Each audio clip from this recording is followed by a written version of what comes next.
Hello everyone, start करते हैं आज के वीडियो को। और आज के वीडियो में हम डिस्कस करने वाले हैं हमारे आने वाले फाइनल पोल के बारे में जो कि आ चुके हैं।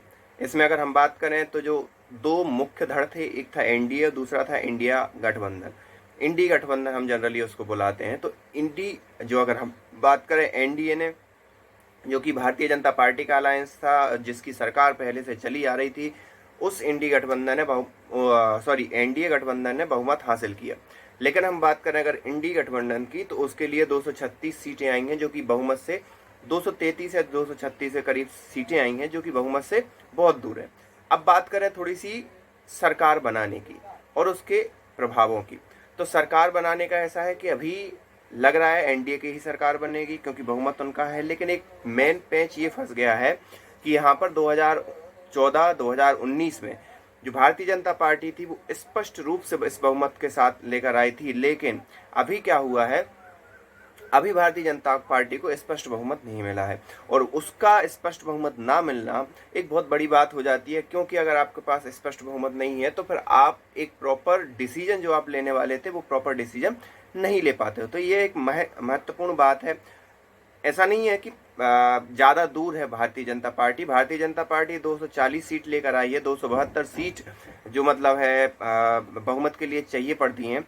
लेकिन यहाँ पर 32 सीटों का जो गैप है, बीजेपी कैसे फिल करने वाली है? वैसे तो एनडीए अलायंस है, लेकिन अगर मान लो एनडीए अलायंस साथ नहीं देता, जिसमें हमारे चिराग पासवान जी की 5 जो पार्टी हैं 5 सीटें और जोड़ लो, क्योंकि उन्होंने भी अनकंडीशनल सपोर्ट की बात कही अभी हाल ही में अगर देखा जाए, और वो लग भी रहा है कि 5 साल तक साथ में रहने वाले हैं, वो कहीं नहीं जाने वाले।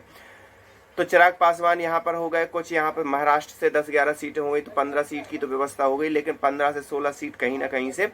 और तेलुगु देशम, ये मैं उस केस के बारे में बात कर रहा हूँ जब टीडीपी और नीतीश कुमार की जेडीयू भारतीय जनता पार्टी से अलग हो जाती है, मैं उस केस की बात कर रहा हूँ, बाकी नहीं। तो अभी भारतीय जनता पार्टी को बहुमत है, लेकिन अगर मान लो ये दोनों पार्टियां अलग हो जाती हैं तो भी भारतीय जनता पार्टी इजीली 272 का आंकड़ा पार कर सकती है। कुछ अदर को भी अगर वो भारतीय जनता पार्टी में शामिल कर लेती है तो भी Bharatiya Janata party easily achieve कर लेगी 272 का आंकड़ा। और ये भारतीय जनता पार्टी को करना भी चाहिए, क्योंकि स्टेबल जब गवर्नमेंट होती है तो उसका प्रभाव अलग देखने को मिलता है। और ये हमें कल मार्केट में देखने को मिला। मार्केट की कल कंडीशन ब्लथबाथ जैसी थी कि पूरे का पूरा धराशायी हो गया। शुरुआत में जो एग्जिट पोल के नतीजे थे, जब बैलेट पेपर का काउंटिंग हो रही थी, उस समय ये चीज़ें एकदम निकल कर बढ़ी। लेकिन कहीं ना कहीं ये बाद में निकल कर सामने आया, जैसे जैसे काउंटिंग बढ़ी, मशीनें खुलना शुरू हुई, वहां से एनडीए को बढ़त घटना स्टार्ट हुई, जिसमें बीजेपी का बहुमत कम हुआ। उससे पूरा का पूरा मार्केट तहस नहस हो गया। और आप विश्वास नहीं करोगे, 1600-1700 पॉइंट मार्केट नीचे गया। और ये छोटी बात नहीं होगी, लगभग छोटी बात नहीं होती, लगभग 45 लाख करोड़ रुपए कल मार्केट ने गंवा दिए।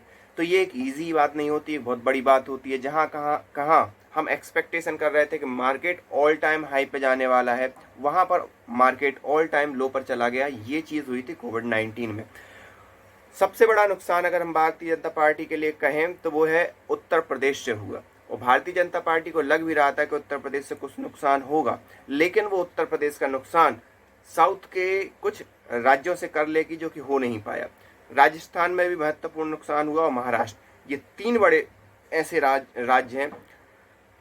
उत्तर प्रदेश, साउथ तो है ही, पश्चिम बंगाल और महाराष्ट्र, मुख्यतः ये 3 राज्य हैं। साउथ में तो ये है कि चलो हम मतलब वहाँ पर अपने कदम रखने वाले हैं, तो 1 सीट आए 2 सीट आए, वो उतनी भी भारतीय जनता पार्टी के लिए बहुत बड़ी बात है, क्योंकि वहाँ पर थोड़ा भाषा का वो हो जाता है कि वहाँ कम्युनिकेट करने में थोड़ा। और वहाँ की साउथ की पॉलिटिक्स ऐसी है कि भाई जिसको एक बार बना लिया उसको थोड़ा सा छोड़ने में उनको, जनता को टफ लगता है उस चीज़ को। वही चीज़ वहाँ पर पश्चिम बंगाल का तो आपने देखा होगा कैसे ममता ने पूरी की पूरी चुनावी प्रक्रिया को रोड़ा लगाया, पूरी की पूरी चुनावी प्रक्रिया को इन्फिल्ट्रेट किया, और कैसे आर्मी की, बीएसएफ की जवान तैनात करने पड़े जब वहाँ पर चुनाव हो पाए। और अभी भी वहाँ मर्डर और रेप का काम चल ही रहा है भारतीय जनता पार्टी के वर्कर या जो भी विपक्षी वर्कर हैं उनके साथ। हम बात कर रहे हैं कि आखिरकार ये नुकसान कितना हुआ। लगभग 30 से 35 सीटों का नुकसान यहाँ पर उत्तर प्रदेश में हुआ। वही 30 से 35 सीटें अगर आ जाती तो भारतीय जनता पार्टी बहुमत के बिल्कुल करीब होती। राजस्थान में भी 10 सीटों का नुकसान हुआ, 10 और जोड़ दो आप तो बहुमत से 10 सीट और आ गई, लगभग 2014 का बहुमत मिल जाता भारतीय जनता पार्टी को। कुछ सीटें जो पश्चिम यहाँ पर महाराष्ट्र में कम हुई, उसका भी हमें खामियाजा भुगतना पड़ा। और महाराष्ट्र की जो सीटें हैं वो भी अगर लगभग 10 से 20 आ जाती तो भारतीय जनता पार्टी इजीली 300 का आंकड़ा पार कर जाती खुद के दम पर, और एनडीए का अलायंस 350। और अगर ये हो जाता तो मार्केट अलग ही उस हिसाब से रिएक्ट करता। लेकिन अंत में अगर मैं बात करूं कि जो स्पीच है भारतीय प्रधानमंत्री मोदी की, उसमें नो डाउट निराशाजनक तो थी, क्योंकि इतना सब काम किया। अयोध्या की सीट जहां पर राम मंदिर बना, वो अयोध्या की सीट बीजेपी का हार जाना इट्स नॉट इजी। प्रधानमंत्री की खुद की सीट का जो मार्जिन है वो कम है जीतने का। एक प्रधानमंत्री जी के हिसाब से, जिस हिसाब से उन्होंने काम किया उसके हिसाब से वो, और उसके कई कारण भी हैं। एक तो जगन्नाथ का कॉरिडोर वहां पर बन रहा है, तो उसमें जो कब्जाई जमीन है उस पर गवर्नमेंट का नोटिस चला गया है कि भाई उन कब्जाई जमीन को अलग किया जाएगा और जगन्नाथ कॉरिडोर वहां पर बनाया जाएगा। तो ये कई ऐसे मुद्दे थे वाराणसी के अंदर भी। इन सभी मुद्दों का एक लबलवाब ये है कि अभी भारतीय जनता पार्टी की गवर्नमेंट बन रही है, एनडीए की गवर्नमेंट बन रही है, लेकिन उस हिसाब से फुल फ्लेज नहीं बन रही है। लेकिन अगर हम प्रधानमंत्री जी का जो भाषण देखें, जो winning speech I would say, तो उस विनिंग स्पीच में अगर देखा जाए तो देखने को मिला निराशा उनके चेहरे पर थी, लेकिन साथ ही साथ खुशी भी थी, क्योंकि उन्होंने उड़ीसा में क्लीन स्वीप किया। बीजू जनता दल जो 20 साल से राज कर रही थी उसको क्लीन स्वीप किया, उस गैप को फिल किया भारतीय जनता पार्टी ने। और एक बार भारतीय जनता पार्टी का ट्रैक रिकॉर्ड है, एक बार किसी राज्य में घुस गई, वहां से कोई भी बंदा उसको इतनी आसानी से निकाल नहीं पाता। ये आपने कई जगह यहाँ पर देख लिया होगा। मतलब अगले 20 साल भारतीय जनता पार्टी के उड़ीसा में हो गए हैं। लोकसभा में भी उड़ीसा ने बहुत ताबड़तोड़ सपोर्ट दिखाया बीजेपी को, उसी कारण आज जो 10 से 15 सीटों का जो फायदा या जो कम हो जाती बीजेपी की, वहां पर फायदा हुआ। लेकिन अगर मेरे हिसाब से पूछा जाए तो भारतीय जनता पार्टी को एक स्पष्ट बहुमत खुद की दम पर मिलना चाहिए था, क्योंकि यहाँ पर कई निर्णय होने वाले हैं, जिसका विनिंग स्पीच में प्रधानमंत्री मोदी ने जिक्र भी कर दिया है कि वो निर्णय रुकने वाले नहीं हैं, और ये इतिहास गवाह करेगा कि ये पूरे के पूरे निर्णय कैसे होते हैं।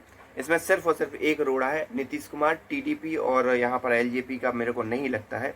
तो टीडीपी की लगभग 15-16 सीटें हैं, वो मिला लो, एलजेपी की 5 मिला लो तो 20 सीट और हो गई, तो आपके पास 261, 10-12 सीटें और कहीं से अगर जुगाड़ कर लेती है गवर्नमेंट तो नीतीश कुमार की भी जरूरत नहीं है। और ऐसा नहीं है इंडिया अलायंस जो है वो टूटेगा नहीं, है ना, क्योंकि वो उसकी कोई भी स्थिरता नहीं है, वो कहीं ना कहीं टूटने वाला है। एक चीज़ गौर करने वाली है कि जो सीटें कम हुई हैं वो सीटें किसके पास गई हैं, वो सीटें गई हैं कांग्रेस के पास।